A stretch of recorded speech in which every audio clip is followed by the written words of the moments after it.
The envelope had no return address, no postmark that made any sense, just a coffee-stained piece of paper that arrived at the Riverside County Sheriff's Department on a Tuesday morning in October 2019. Inside was a hand-drawn map, faded and torn at the edges, with 3 names scrawled across the top in handwriting that made Detective Sarah Brennan's blood run cold. Emily Caldwell, Hannah Merrick, Noah Whitmore. She'd been a rookie when those 3 friends disappeared back in 2013, barely 6 months out of the academy. She remembered the case like it was yesterday. 3 college juniors, bright futures ahead of them, gone without a trace after deciding to explore the old Hollowgrove Amusement Park on Halloween night. The place had been abandoned since the late 90s, left to rot after a series of accidents that nobody in town liked to talk about. It sat on the edge of Riverside, a sprawling maze of rusted rides and collapsed buildings that teenagers dared each other to enter and parents warned their kids to stay far away from. Emily, Hannah, and Noah weren't reckless kids. They were good students at UC Riverside. Emily studying environmental science, Hannah in pre-med, Noah working toward his engineering degree. They weren't the type to take stupid risks. But something about that Halloween night had drawn them to Hollowgrove, and whatever they found there had swallowed them whole. The investigation back then had turned up nothing. Their car was found in the parking lot outside the park's perimeter fence, doors unlocked, keys still in the ignition. Their phones were on the front seat, batteries dead. No signs of struggle. No blood. No witnesses. It was like they'd stepped through some invisible doorway and simply ceased to exist. The case went cold within months, leaving 3 families shattered and a community haunted by questions that had no answers. Now, 6 years later, this map appears. Sarah held it up to the light streaming through her office window, studying the crude drawings, boxes representing buildings, X marks in various locations, arrows pointing deeper into what looked like an underground system. At the bottom, in different handwriting, shakier and more desperate, were 2 words that made her stomach drop. Help us. To understand what happened that night, you have to understand who these 3 were. Not just names on a missing persons report, but real people with real lives that got cut short in ways their families still can't comprehend. Emily Caldwell was the kind of person who lit up every room she entered. Her mother, Patricia, kept Emily's bedroom exactly as she'd left it. Textbooks still stacked on the desk, a half-finished crossword puzzle on the nightstand, photographs of friends taped to the mirror. Emily had this infectious laugh, the kind that made everyone around her start laughing too, even if they didn't know what was funny. She volunteered at the local animal shelter every weekend, dreamed of working for the National Park Service, and had never met a hiking trail she didn't want to conquer. Her boyfriend of 2 years, Marcus, had been planning to propose at Christmas. The ring sat in his drawer for 6 years, a promise that would never be kept. Hannah Merrick was the analytical one, the problem solver. She'd graduated high school as valedictorian, earned a full ride to UC Riverside, and was on track to apply to medical school by her senior year. Her father, Robert, was a retired Marine who'd taught Hannah to be prepared for anything. She never went anywhere without a first aid kit in her backpack, always checked in with her parents, always had a plan. That's what made her disappearance so incomprehensible. Hannah didn't just wander off into dangerous situations. She assessed risks. She made smart choices. The fact that she'd gone to Hollowgrove at all was out of character, and the fact that she'd never come back was impossible. Noah was the glue that held the trio together. He'd known Emily since middle school, met Hannah in a freshman biology class, and somehow the 3 of them had formed this unbreakable bond. Noah was quiet, thoughtful, the kind of guy who noticed when you were having a bad day and showed up with coffee without being asked. He wanted to design sustainable housing, to build things that would make people's lives better. His younger sister, Claire, was only 14 when he disappeared. She's 20 now, and she still sets a place for him at Thanksgiving dinner, just in case this is the year he walks through the door. These weren't stupid kids looking for thrills. They were careful, smart, loved. And that's what made October 31st, 2013 so absolutely terrifying. The security footage from the gas station 3 miles from Hollowgrove showed them at 8:47 p.m. that Halloween night. It's the last confirmed sighting of Emily Caldwell, Hannah Merrick, and Noah Whitmore alive. You can watch it yourself. It was released to the public years ago when the investigation stalled, a desperate attempt to jog someone's memory. Emily is at the counter buying energy drinks and a bag of pretzels, wearing a UC Riverside hoodie and jeans. Hannah's browsing the snack aisle, that same practical backpack slung over her shoulder. Noah's filling up the gas tank on Emily's Honda Civic, checking his phone. They look completely normal, happy even. There's a moment where Emily says something that makes Hannah laugh, and Noah glances over and grins. It's such an ordinary moment. 3 friends on Halloween night, maybe heading to a party, maybe just driving around. The clerk who served them, a guy named Dennis Kowalski, said they seemed excited about something. The dark-haired one, Emily, she was talking about getting some great shots, he told police. I figured they were going to some Halloween thing. Lots of kids came through that night in costumes and stuff. These 3 seemed pretty normal, not drunk or anything, just excited. Emily had been really into urban exploration photography lately. Her Instagram was full of beautiful shots of abandoned buildings, old theaters, forgotten places reclaimed by nature. She had a decent following, too, almost 15,000 people who loved her eye for finding beauty in decay. Her last post, made at 7:30 p.m. that evening, was a photo of the rusted Hollowgrove entrance gate at sunset, half hidden by overgrown vines.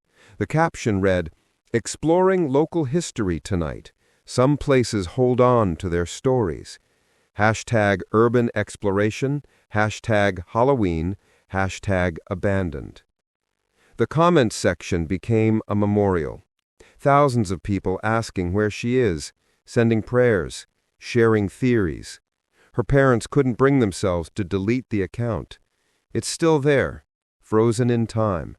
Emily's smiling face in the profile picture, that last post sitting at the top of her feed like a tombstone. What the surveillance footage doesn't show is why they went to Hollowgrove. What made 3 cautious, intelligent young people decide to enter one of the most dangerous abandoned properties in the county after dark? Police interviewed everyone they knew, roommates, classmates, professors, family. No one had heard them mention Hollowgrove specifically. No one knew this was their plan. It was like the idea had materialized out of thin air, pulling them towards something they couldn't resist. By midnight, when none of them answered their phones, families started to worry.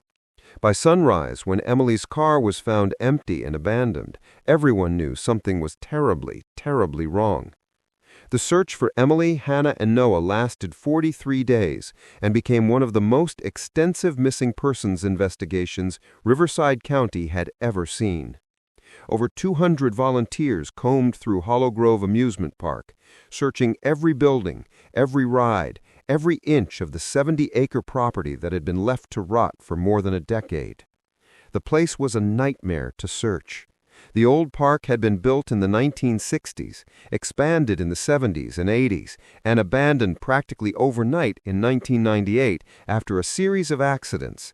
A teenager fell from the Thunderbolt roller coaster, a fire started in the funhouse, and then there was the incident nobody really talked about involving the underground maintenance tunnels.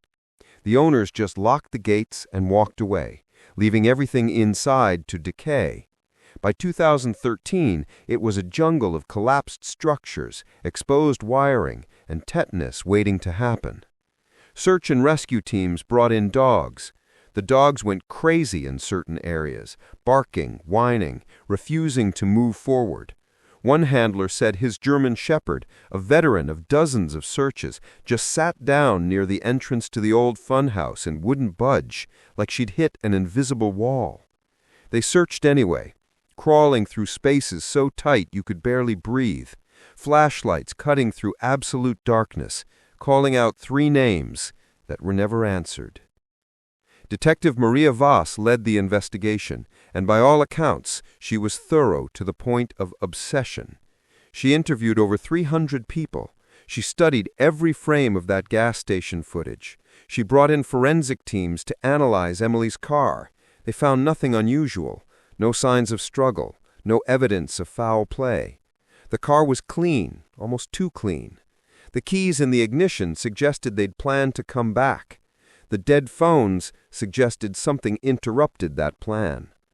The theory that gained the most traction was that they had encountered someone inside the park, maybe a squatter, maybe someone using the abandoned property for illegal activity. But there was no evidence of anyone else being there, no footprints except theirs leading through the dirt and debris, no signs of habitation in any of the buildings. It was like they had simply evaporated. After those 43 days, the active search was called off. The families begged for it to continue, but resources were finite, and there was nowhere left to look. They'd searched every searchable space. The case was officially classified as a missing persons investigation with suspected foul play. But without bodies, without evidence, without anything to follow, it slowly faded from the headlines. The families held vigils every Halloween. The community put up missing posters that eventually weathered and fell, and 3 bright futures became 3 haunting mysteries. Until that map arrived in 2019, everything had been silent. Now, Detective Sarah Brennan, who had watched that search as a rookie and never forgotten those faces, had something new to investigate, and she wasn't going to let it slip away. Sarah Brennan stood at the rusted gates of Hollowgrove Amusement Park on a gray morning in late October, the mysterious map sealed in an evidence bag in her jacket pocket. 6 years had passed since Emily, Hannah, and Noah walked through these same gates, and the place looked even more menacing now. Nature reclaiming what humans had abandoned, vines crawling up the old ticket booths, rust eating through metal that had once gleamed. She wasn't alone. She'd assembled a small team: forensic specialist Derek Matsuda, veteran search and rescue coordinator Linda Hartwell, and Officer James Buckley, who'd been on the original search back in 2013. They also brought ground-penetrating radar equipment, cadaver dogs, and enough lighting to turn night into day if needed. This time, they had something the original investigation didn't have: a map that supposedly came from the victims themselves. The map was strange. It showed the park layout with reasonable accuracy, but it focused heavily on the underground areas, the old maintenance tunnels that ran beneath the park like a concrete warren. There were X marks at several locations, numbers written beside them that nobody could decipher yet, and those 2 haunting words at the bottom: "Help us." Handwriting analysis was inconclusive about whether the writing belonged to any of the 3 missing students. There simply wasn't enough sample size to be certain. But the paper had been dated by forensics, and the chemical composition of the ink suggested it was from around 2013, not recent. The question that kept Sarah awake at night was simple and terrible. If this map was drawn by Emily, Hannah, or Noah, why was it showing up now? Why had it taken 6 years to surface? And perhaps most disturbing, was the plea for help written in past tense or present? They started with the X mark nearest the old funhouse, the same area where the search dogs had refused to go years earlier. The entrance to the maintenance tunnels was hidden behind a collapsed wall section that looked impassable. But when Derek pulled away some of the debris, they found the rubble had been moved before, recently. There were scrape marks in the dust, and the concrete chunks were arranged in a way that created a narrow passageway leading down into absolute darkness. Linda's dog, a bloodhound named Bear, immediately alerted, sitting and staring at the tunnel entrance, his signal that he'd detected human scent. Old scent, Linda explained, not fresh, but it was there. Sarah clicked on her flashlight and stared into the tunnel. The map showed a pathway that wound deep beneath the park, branching off in multiple directions, leading to chambers that shouldn't exist in an amusement park's infrastructure. What had Emily, Hannah, and Noah found down there? And more importantly, what did find them? "Let's go," Sarah said, her voice steady despite the dread building in her chest. "Stay close. Stay alert. If this map is real, we are about to find out what happened 6 years ago."